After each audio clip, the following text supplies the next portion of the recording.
खरमास खत्म होते ही झारखंड में खेला शुरू हो गया और खेला की शुरुआत हुई है सुदेश महतो की पार्टी आजसू से। और आजसू से आज एक ऐसे नेता ने अपना इस्तीफा दिया है जिसके पति झारखंड आंदोलनकारी रहे, जिसके पति आजसू पार्टी के संस्थापक सदस्य रहे और जिसकी वजह से 2019 में कहा जा सकता है कि विधानसभा चुनाव में बीजेपी और आजसू के बीच गठबंधन टूट गया था। जिस लोहरदगा सीट को लेकर बीजेपी और आजसू के बीच गठबंधन टूट गया था, उस आजसू पार्टी की उम्मीदवार रही 2019 और 2024 के विधानसभा चुनाव में नीरू शांति भगत ने मंगलवार के दिन, मकर संक्रांति के दिन इस्तीफा दे दिया। और कहने के लिए तो ये एक आम इस्तीफा की तरह लग रहा है, लेकिन इसके पीछे भी बहुत सारी कहानियां हैं। और जो नीरू शांति भगत ने इस पत्र में लिखा है, अपने इस्तीफे में जो उन्होंने बात लिखी है, वो असलियत आज की तारीख में आजसू पार्टी के अंदर क्या चल रहा है वो बताता है। और हमने पहले भी अपने एक वीडियो में बताया था कि कैसे आजसू पार्टी सुदेश महतो अपने आप में सीमित हो गए, कैसे उन्होंने अपने आप को कैद कर लिया है। पार्टी अपने सबसे बुरे दिन से गुजर रही है, लेकिन फिर भी कैसे तरीके से सुदेश महतो इससे इत्मीनान है और बड़े निश्चिंती से अपनी राजनीति कर रहे हैं। राजनीति कर रहे नहीं हैं, लेकिन करते हुए दिख भी नहीं रहे हैं।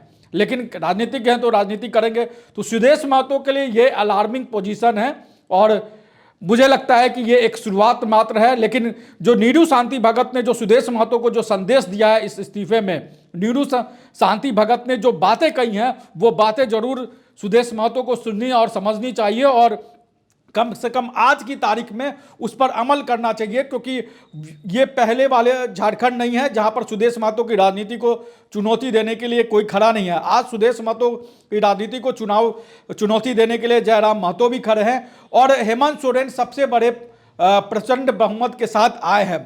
तो जो नीरू शांति भगत ने जो अपने पत्र में लिखा है वो बहुत गौर करने वाली चीज़ है। और उन्होंने सुदेश महतो जो आजसू पार्टी के केंद्रीय अध्यक्ष हैं उनको लिखा है कि सादर सूचित करना है कि मैं नीरू शांति भगत, पत्नी स्वर्गीय कमल किशोर भगत, झारखंड आंदोलनकारी, पूर्व विधायक लोहरदगा, बिना किसी राग द्वेष भेदभाव के पार्टी के सभी पदों तथा प्राथमिक सदस्यता से इस्तीफा दे रही हूँ।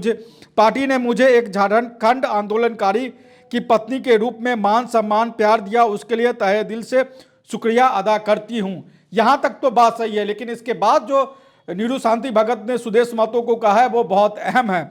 उसके बाद नीरू शांति भगत ने अपने पत्र में लिखा है कि एक छोटा सलाह देना चाहूँगी कि पार्टी के पदाधिकारी कार्यकर्ताओं को अपनी बोली चाली, बात व्यवहार एवं लेखनी में भद्रता और सौम्यता लाने का प्रशिक्षण जरूर दें।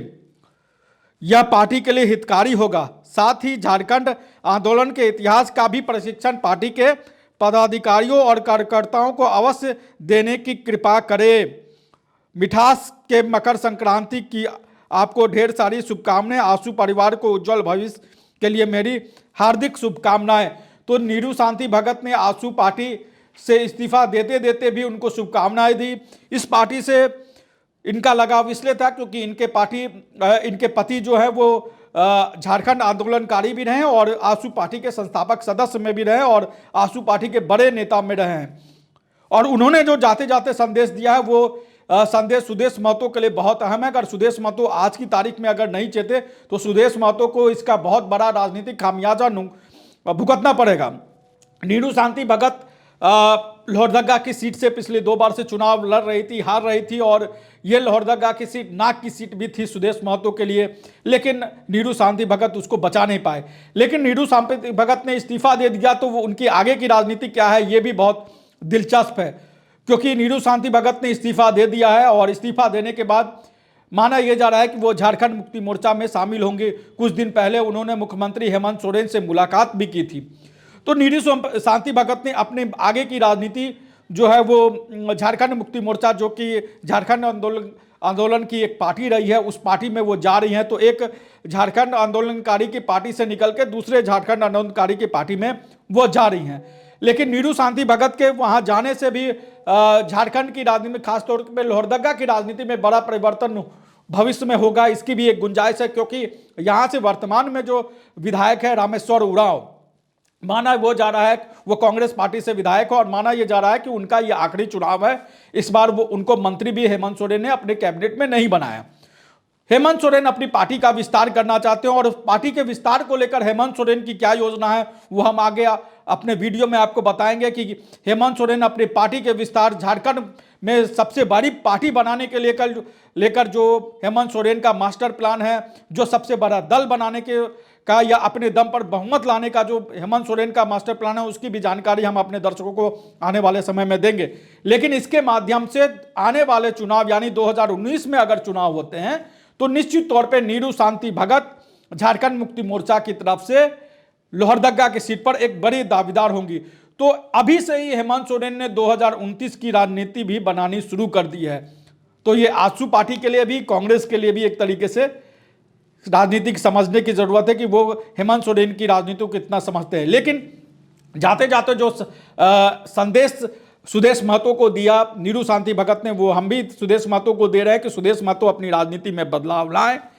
नीरू शांति भगत एक सिर्फ शुरुआत है, अभी बहुत कुछ होने वाला है उनकी पार्टी में और उसके होने को लेकर भी हम सचेत करते रहेंगे और आगे भी सचेत करेंगे।